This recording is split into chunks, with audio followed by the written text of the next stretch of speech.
All right, what is up, my friends? Welcome. I am home from the Pro Tour.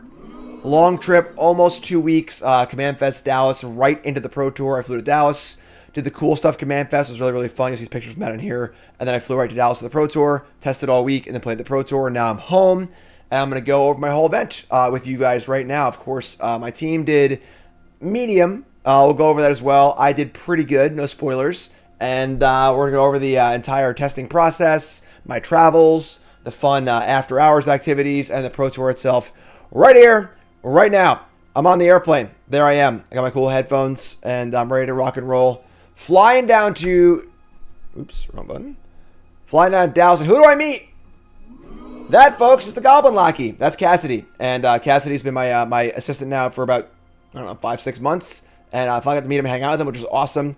And I picked him from the airport. I flew him out to the CommandFest because he lives in Phoenix and it was super cheap, and I already had a room and passes anyway. So got to hang out with Cassidy, and it was great. You know, he was filming some stuff and doing other cool things, and really, really cool dude. Always good to meet. You know, like I finally get to meet the person I'm working with, and you never know, like, you know, well, we talked online, but you know, but he's super cool, super chill, super fun to hang out with. Talk some business, not business, really, really cool. And boom, there's CommandFest. All right, I almost went too long CommandFest, obviously, when I went to the Pro Tour. It was a lot of fun. You know, I got to do some signings, hang out. Kind of a relaxing palate cleanser before the Pro Tour. Just hanging out with a bunch of content creators and doing some Commander games and doing some drafts. There's John Likes Games. That was Nerd Girl. Doing some meet and greets, signing some cards. And it was a good time. Cool stuff, puts on a great show. This is Peter. Peter works on Arena. Had lunch with him, which was kind of fun. And I got to chat about Arena and stuff. Some little, you know, hey, why can't we fix the sideboard bug and things. I got to grill Peter, which is great. And I found a giant eyeball. And played some limited. I did a sealed deck. I did a draft, and I got to sneak away and do some limited outside the Commander games, which is fun. Rove, thanks for resub. And I didn't meet Malltown until like the last day. I was literally like about to leave. There were so many content creators there. I didn't meet everyone. Like Dr. Lupo was there. I didn't really meet him. But really, really fun. Great cosplayers. Fibblethip was trying to get the Fibblethip card, and boom, there it is. We did it, which is awesome. And played a Commander game. My last Commander game of the day was an Arch Enemy game.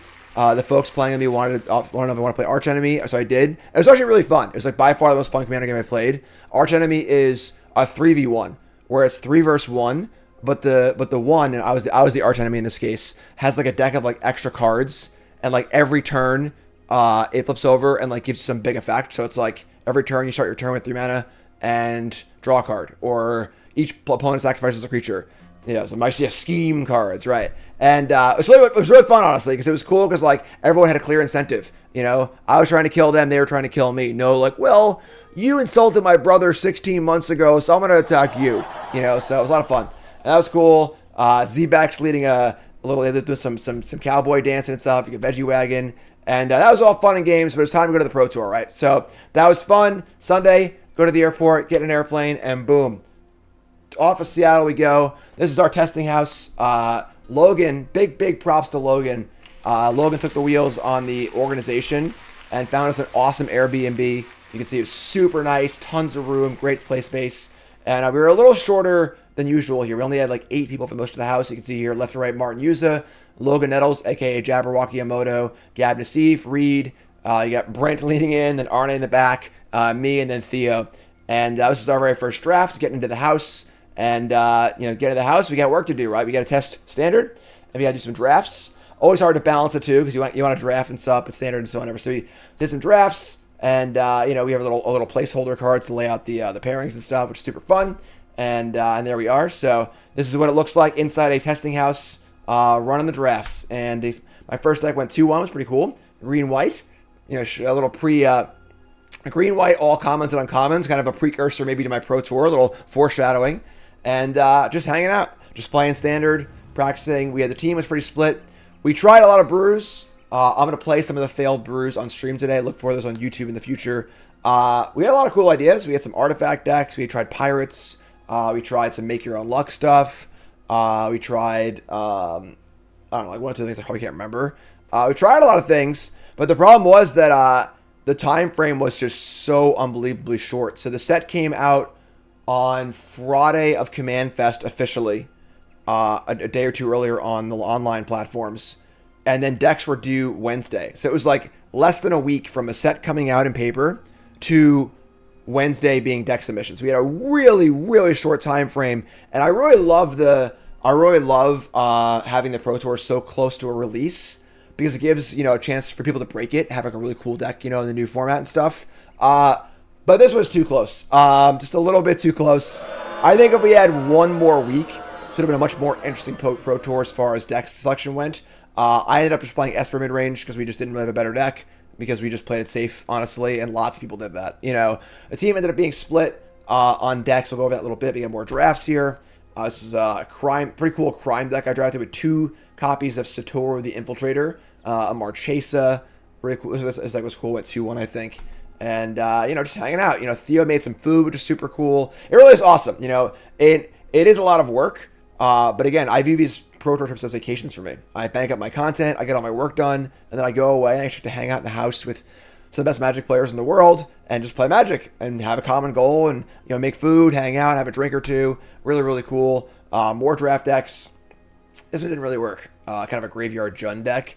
And then Black-White didn't really work either, but Gisa was obviously very, very good. And this is a Jund, a Naya mess. This was one of the last drafts we did. It was a pretty bad one. And this one's very good either. But doing some drafts, hanging out. And that was it, really. It was over in a blink, where we were looking at these decks, and we kind of were just like, all right, we'll just lock in our decks and figure everything out. So we had an Esper group, me, Brent, Arne, Theo, Max. I think that was it. We had a Golgari group led by Reed, obviously. And Reed wasn't super confident in the deck, but him, Tommy, Matt Sperling, and Sam Party all played that deck. Nassif just played his blue-white control deck, which Seth got onto super late. And Nassif was winning a lot, but it's just Nassif playing control. So I love control decks. If we had other players playing the control deck, I think I would have played it too. But with only Nassif, it's like the Nassif effect. It's just I'm not Nassif, so I'm not even gonna mess with that, So they played control, and then Martin Yuza played Convoke. So we were all over the place, kind of all just chose safe decks. Just didn't really have time to muck around too much. Again, we needed one more week pretty badly. But that was it. We packed it all up. Went down to downtown Seattle. Got my room. I was staying with Arne.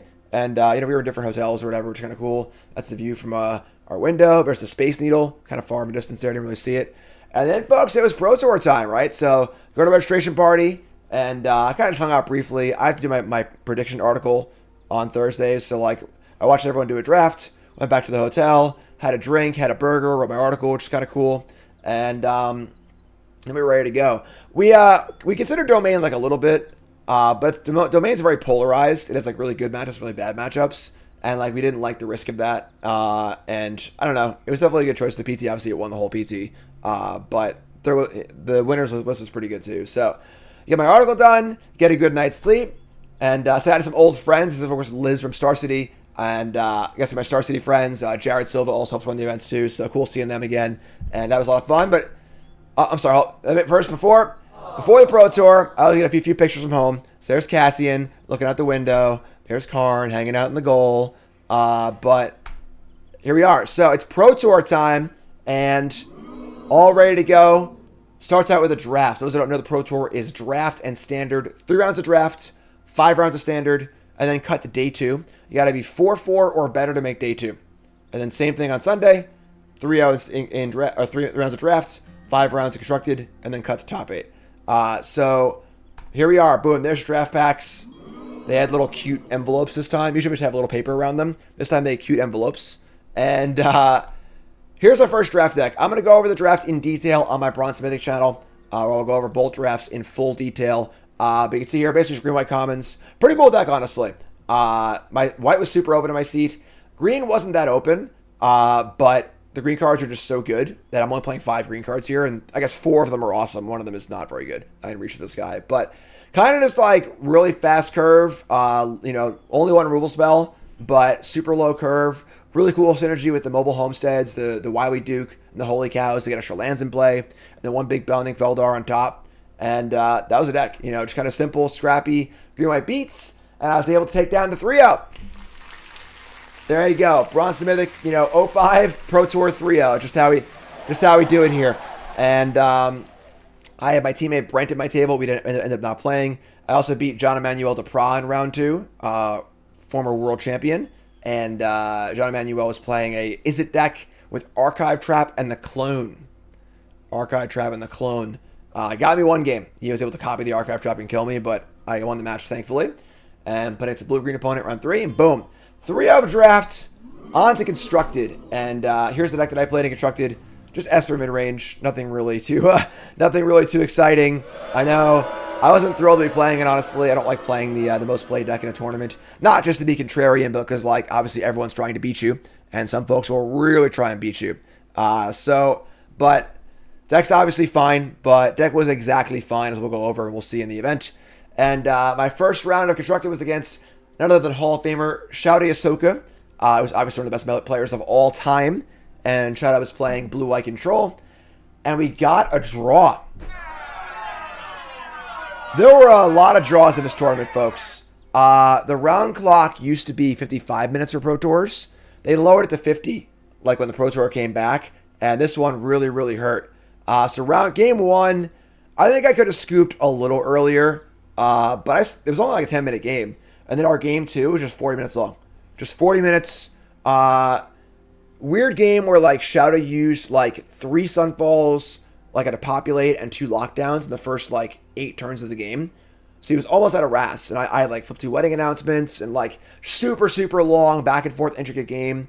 And I was like just able to sneak it out with like an Urtai and an Odawara like last turn. Crazy game. Can't really regale the whole thing, obviously. But that game finished. We had 2 minutes left for game 3.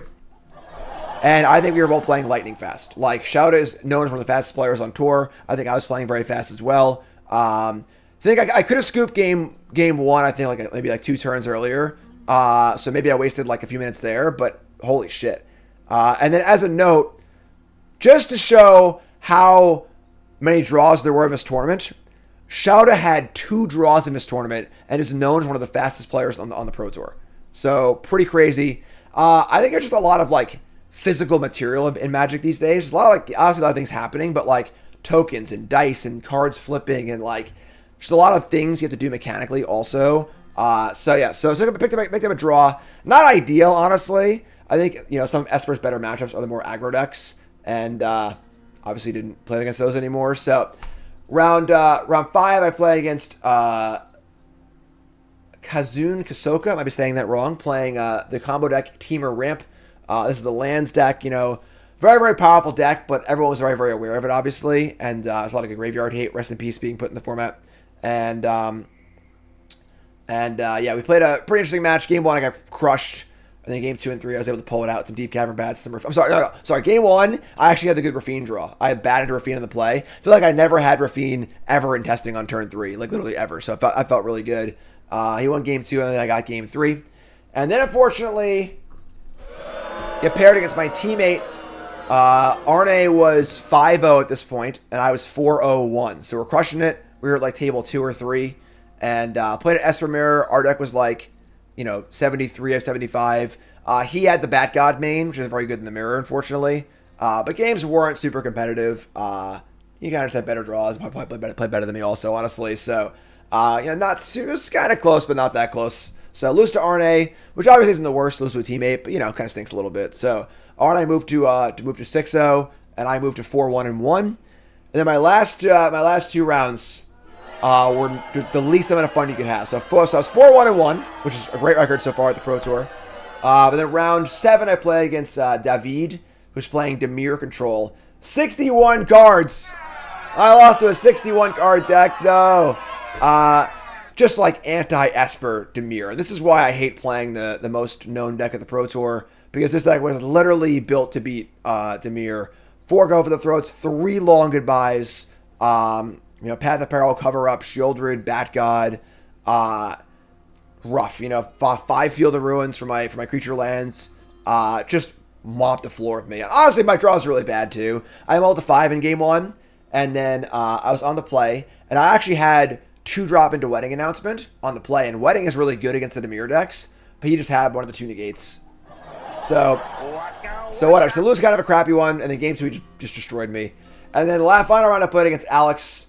Fredrickson playing Teamer Analyst, and I like just literally mulliganed 4 in game 1 and cast like 1 spell, and then game 2 just like got obliterated. So pretty bad draws of the last 2 rounds. Kind of a stinker after a great start, but ended up 4-3. So 4-3-1, and not great. Made day 2. Obviously, I had locked day 2 up in round 5, so losing the last 3 rounds or whatever did not feel particularly good. But is what it is. So make day 2 at 4-3-1. Making day 2 is really, really important if you want to requalify, because it counts the number of wins you have over the whole tournament. So playing an extra days worth of matches is very, very important. So make day 2, which is the important part. Get to draft again. A lot of the team made day 2, but some of the team missed also. We had some kind of heartbreaker fall-offs. Tommy Ashton fell off. Logan Nettles fell off.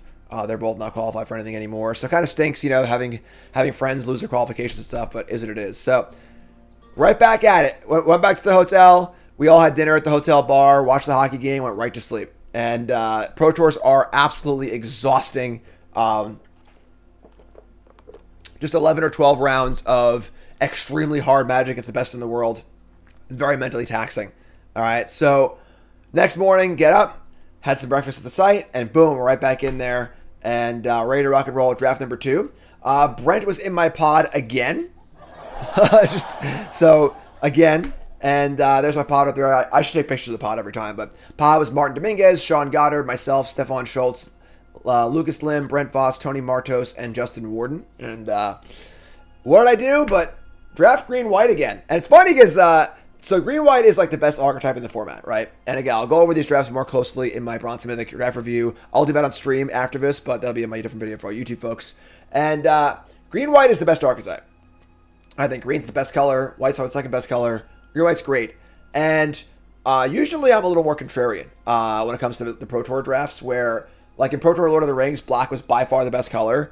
And like I would just not black both drafts. Like where I don't mind drafting the underdrafted deck. Everyone wants to fight over green white. I'm happy being a Rix's color pair, which is fine.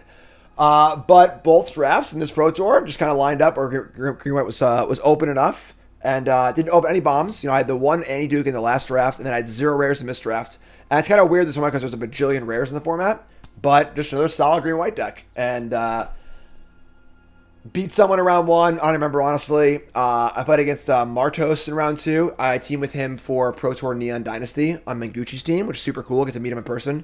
And he worked on the Grixis deck that I top-8'd with, which is really, really cool. And in the last round, I played against Sean Goddard, who top-8'd.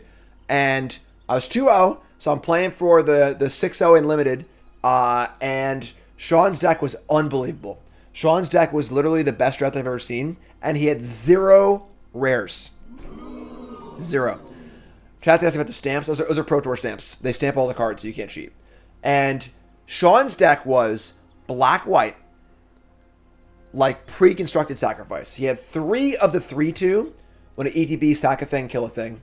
He had 2 of the 4/2 flyer that has affinity for creatures in your graveyard that makes you discard a card. 2 of the 3/2 that like you sack a creature and then draw 2. He had 2 of the Entomb Reanimate, kind of like Deluge card, which is insane. Just like this unbelievable black-white synergy deck. Had no rares, but had 1 special guest card, which was a Morbid Opportunist, which is like the literal perfect card of a sacrifice deck, He just destroyed me. Just obliterated me. And like after the match, I wasn't even mad. I was just like, your deck's insane. Your deck's perfect. And like, it wasn't like he just opened 10 rares. He had no rares in his deck, and his deck was insane. So, lose last round of a draft to go 5-1 unlimited. That puts me down to, unfortunately, X4-1. Means I'm probably out of top 8 contention. But, there's a bunch of awesome things happening here. Oh, we gotta actually have the draft deck here. Terrible picture. But here's the draft deck. And, yeah, you can see here, Opportunist, double Shoot the Sheriff, double Lively Dirge, just a crazy, crazy busted deck. And, yeah, it was really, really... Even had 2 Concealed Courtyards. Even had the dual lands ready to rock and roll. So, very, very impressive. So, anyway, move on to Constructed again. And, again, now I'm X4-1. But, again, that's still a good record. And I'm obviously playing for points and playing for money and playing for possible future qualifications. So... Get paired up with my teammate Brent. Also playing Esper, unfortunately, and Esper Mirror. Me and Brent were, I think, 74 of 75 cards. Brent played one Tidebinder main. I played one Urtai. Played a mirror. Game 1 was close. Game 2, he kept a bad hand. Just didn't have any white mana. I just crushed him. So that was, kind of sucks to play a teammate again, obviously, but is what it is. That's just the nature of having a, 13-person team and a 200-person Pro Tour. Supposed to beat Brent. Next time I play against Blue-Eye Control and got absolutely demolished again. These control decks were pretty good against Esper, and my draws were unexciting overall. And Lucas Lim here just obliterated me. It wasn't even close, honestly. Just destroyed me. So that's my 5th loss. So at this point now, this was round 8, 9, 10, 11, 12, round 13. So I was now 13. I was 7, 5, and 1, which is not great. Now I'm regressing to the mean a little bit here, but I got a few rounds left to go. Got to keep playing. Got to keep winning. At this point, I don't even know what my record is, honestly. I'm just kind of playing and doing the thing. Played against Jund Analyst, played by David Olson. And this round was, really easy. I know that the Jund Analyst players did pretty well in this tournament, but this deck just seemed infinitely worse to me than the Teamer Analyst version. This version is playing the card Pitiless Carnage. You can see here. It's a sorcery. You sack any number of permanents, draw that many cards. You just sack all your lands, draw a bunch of cards, and then reclamation them back and kind of keep doing that, kind of combo that way. It is a more kind of aggressive, fast combo version of the Analyst deck, but it is much, much worse against interaction. So in game 1, I had a Rafine draw 5 creatures, and he got all his lands in play, and he had Nissa in play, unopposed, but just couldn't find a payoff. Pillage the Bog is a demonic tutor in his deck, but it's only one card. You tutor for a card, you just counter it. So he spent a few turns of blocking with Analyst, getting all the lands back, gaining 10 life, doing nothing, blocking with Analyst, and whatever. And then I had my Urtai, he drew a payoff card, I countered it and won the game. And then game 2, you just I brought in counter spells and duresses and stuff, and the game was just, I don't know. It seemed pretty easy. I was pretty sad we didn't have recipes on our board. But there you go. So beat the Jund Analyst deck. Next round played against this weird Sultai mid-range deck, which was I don't know, kind of similar to a deck that Reed tried for Worlds last year. Just took the Golgari deck and added blue for counter spells, which is usually a pretty tried and true thing. You just add blue to your mid-range deck to have better combo and control matchups. But I don't know, the deck seemed a little slow and clunky, and I just won. I don't know. Honestly. And then the last round I played against Teamer Analyst again, and we had a pretty close match, kind of back and forth. Kind of scary match. At this point now, we're both, 9? Yeah, we're both 9, 5, and 1. And then 10 wins is the requalification for the next Pro Tour, but I'm already qualified. But played the match. It was super close, and I took it down. So there you go. 10, 5, and 1 at the Pro Tour. Pretty good record. I think it ended up being the second best record of my team. Obviously, RNA made top 8, which is awesome.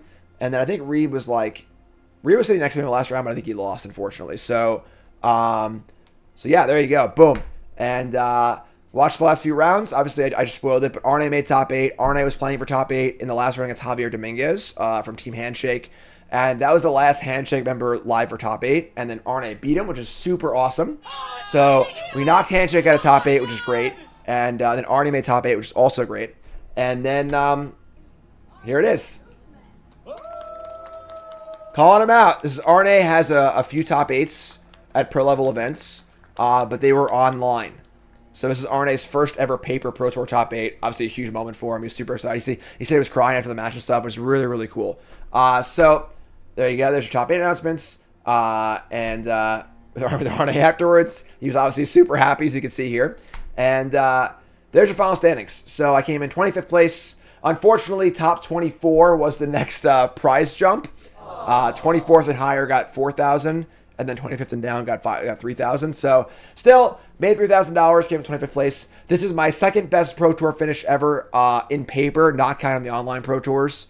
My best ever being 24th at Pro Tour Prague in 2006. So pretty cool, honestly. I was already qualified for Amsterdam, but this will qualify me for Pro Tour number 1 next year. So now I'm queued for this Pro Tour, the upcoming Pro Tour in Amsterdam, and then I'm queued for the first Pro Tour of next year. And then I'm in good standing to make Worlds this year if I do well at the next Pro Tour. So if I do well at Pro Tour Modern Horizons 3 in Amsterdam in 2 months, I'll hopefully make Worlds. It'll be awesome. And then the train just keeps on rolling. Choo-choo! So So Pro Tour still going along. You see here, this is my final standings. The result is the tournament. All my opponents in draft and stuff. Put against the prize, and there's your record. So there you go. Boom, boom. The Model Horizons Pro Tour is coming up next in Amsterdam. That should be really, really cool. What's up, Mr. Adrian? And there you go. So yeah, I mean, on the Pro Tour by accident again, basically. Just won that qualifier on stream, and now I've played like 7 Pro Tours in a row. And this is the most qualified I've ever been in my entire life. When I was playing on the Pro Tour back in the day, I would have a qualification here, qualification there, miss a Pro Tour, never on the train, you know. And there isn't really a train anymore where, you know, you're only ever qualified out 3 Pro Tours at max. But here we are, you know. And this was kind of a tough Pro Tour train-wise where some folks fell off. You know, my teammates fell off. Nathan Stoyer fell off. Nathan, of course, won the World Championship in 2022. Won a Pro Tour last year. But this is a system that, you know, is very, very concerned with your last 3 finishes. And Nathan's last 3 Pro Tours just didn't do very well. And while I do actually like the system a lot, I think that having a bit of churn and having it based on your results in prior events is good. I think it's good to kind of have like, you know, hey, you haven't been doing well, you're off. You know, that's it. You know, but Nathan being a world champion and a Pro Tour champion, you know, in the last 36 months and then not being qualified is a little weird. I feel like they should maybe have a caveat if you win a Pro Tour or if you win Worlds, you like qualify for 2 years out. I don't know, some sort of like longer range thing for people who actually win the Pro Tours. But yeah, I don't know. Is what it is. I know Tangrams fell off also. So some folks fell off. That's just, you know, that's a churn. Is what it is. So Nathan's not qualified. Has to win an RC or whatever. That's it. You know, it's kind of crazy. But back in the day, like 10 years ago, there were pro levels. And once you made a level, you were queued for like the next 2 years, basically. So I like the churn. I like the fact that you need to keep doing well to kind of make it. But it's a little brutal. But again, also the thing is that like, when you have players that are queued for everything for a long period of time, they just scooped everyone, you know. So like, there's just scoops happening left and right. You play a teammate last round, you just scoop because I'm already queued. You can queue now too.